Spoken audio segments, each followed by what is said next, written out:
दोस्तों meme crypto currency dose coin अपनी वर्तमान कीमत के साथ जूझ रही है, जबकि डोज कॉइन को लेकर हाई प्रोफाइल वाली पार्टनरशिप भी की गई है। फिर भी डोज कॉइन $1 के लेवल तक पहुंचने में नाकामयाब रहा है। कल इसकी कीमत में 4 से 5% की गिरावट देखने को मिली थी। इसके बाद कीमत $0.095 के आसपास ट्रेड कर रही थी। इस गिरावट का मतलब है कि यह कॉइन अपने डॉलर के हाई लेवल से लगभग 1000% नीचे है, जो कोई मामूली बात नहीं है। Mister Elon Musk dose coin को लेकर ट्वीट करते रहते हैं, फिर भी इसकी कीमत में कुछ भी बदलाव नहीं हुआ और ना ही डोज कॉइन में कुछ भी रिएक्शन हुआ।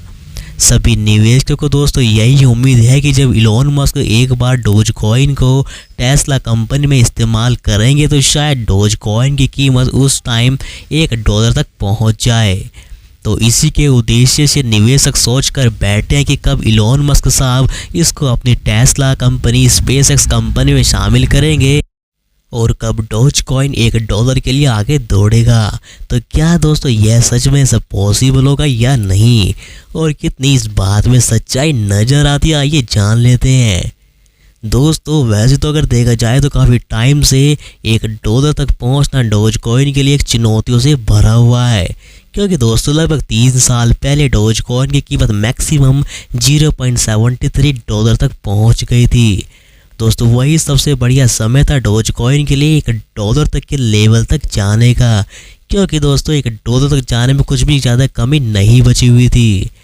लेकिन दोस्तों उस टाइम की कीमत के हिसाब से आज की कीमत से लगभग 90% नीचे पहुंच गई है, जो बहुत बड़ी बात है।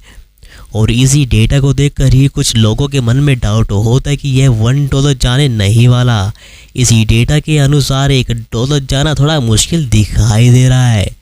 हालांकि दोस्तों इस डेटा के अलावा कुछ एनालिस्ट ने अपनी अलग अलग भविष्यवाणी भी की है, जिसमें चंगेली के डेटा से पता चलता है कि डोज कॉइन की कीमत $1 साल 2029 तक भी पहुंच सकती है। और अगर इलोन मस्क साहब डोज कॉइन को टेस्ला में इस्तेमाल करते हैं तो फिर तो 2029 साल से पहले भी इसकी कीमत $1 पहुंच सकती है। इसके अलावा दोस्तों कुछ अलग पार्टनरशिप भी है जिसकी कीमत को बढ़ाने में मदद करेगी, जैसे कि निवेशकों का बढ़ना। जी हाँ दोस्तों, अगर इस कॉइन में निवेशक की संख्या लगातार बढ़ती रहेगी तो इसकी कीमत में भी उछाल आता रहेगा। और अगर निवेशकों ने इसमें निवेश करने की बजाय बाहर निकल गए तो फिर इसके लिए बहुत बड़ी समस्या खड़ी हो सकती है। इसके अलावा दोस्तों हाल ही में एक न्यूज़ बहुत वायरल हो रही है कि इलोन मस्क ने संकेत दिया है कि डोज कॉइन को टेस्ला में भुगतान करने के लिए इस्तेमाल किया जाएगा। दोस्तों इस बात में कितनी सच्चाई है आइए देख लेते हैं।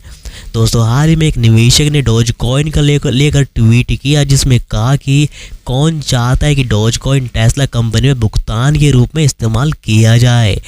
तो इसी पर इलोन मस्क साहब ने रिप्लाई दिया कि मैं चाहता हूं कि यह भुगतान के रूप में शामिल हो। तो दोस्तों इसी बात से तो लगता है कि इलोन मस्क साहब शायद इसको भुगतान के रूप में इस्तेमाल कर सकते हैं। तो दोस्तों बाकी तो आने वाला टाइम ही बताएगा कि क्या कुछ देखने को मिलता है। तो खैर दोस्तों ये थी आज की इम्पोर्टेंट वीडियो। अगर आपको ये इन्फॉर्मेशन अच्छी लगी तो चैनल को सब्सक्राइब और वीडियो को लाइक शेयर करना ना भूलें।